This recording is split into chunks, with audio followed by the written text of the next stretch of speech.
ग्रंथ अध्याय 12। युगांत कब होगा? उस समय महास्वर्गदूत मिखाएल, जो तेरी कौम का रक्षक दूत है, रक्षा के लिए आगे आएगा। वह संकट का समय होगा। राष्ट्र की उत्पत्ति से लेकर अब तक ऐसा संकट कभी नहीं हुआ, परंतु इस संकट काल में तेरी कौम का उद्धार भी किया जाएगा।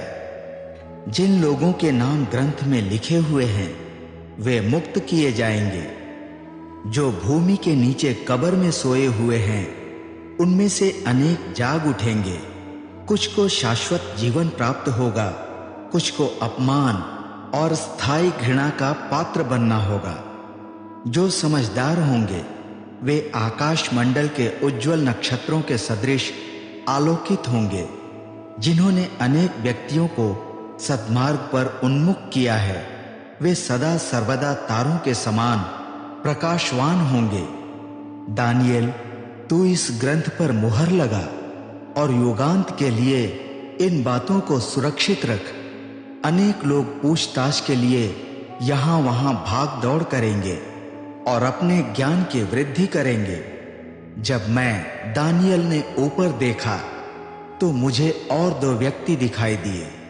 एक व्यक्ति नदी के इस पार खड़ा था और दूसरा व्यक्ति नदी के उस पार। मैंने नदी के जल के ऊपर खड़े तथा सन के वस्त्र पहने हुए व्यक्ति से पूछा, इन आश्चर्यपूर्ण कार्यों के घटित होने में कितना समय शेष है? उसने अपना दाहिना और बायां हाथ आकाश की ओर उठाया और मैंने उसको शाश्वत और जीवित परमेश्वर की शपथ लेते हुए सुना, 3.5 वर्ष तक यह दशा रहेगी। जब पवित्र लोगों का बल टूटते टूटते समाप्त हो जाएगा, तब ये बातें पूरी होंगी। मैंने उसकी यह बात सुनी, किंतु मैं नहीं समझा।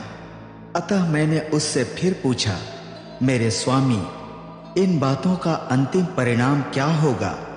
परंतु उसने उत्तर दिया, दानिएल, अब जा, ये बातें युगांत के लिए मुहर बंद कर दी गई हैं। इस अवधि में अनेक विश्वासी जन स्वयं को शुद्ध, निर्मल और उज्जवल कर लेंगे, किंतु दुर्जन दुष्कर्म ही करते रहेंगे और कोई भी दुष्कर्मी इन बातों को नहीं समझ पाएगा।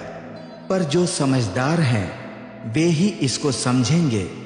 जिस दिन पवित्र मंदिर में नित्य अग्नि बलि चढ़ाना बंद कर दिया जाएगा और घृणित वस्तु वहां प्रतिष्ठित की जाएगी, जो विनाश का कारण होगी, उस दिन से 1290 दिन व्यतीत होंगे।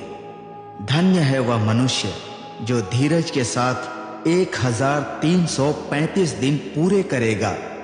दानिएल, अब तू जा, अपने जीवन के अंत समय तक अपने मार्ग पर चलता रह और तुझे विश्राम प्राप्त होगा। युगांत में तुझे तेरा निर्धारित स्थान प्राप्त होगा।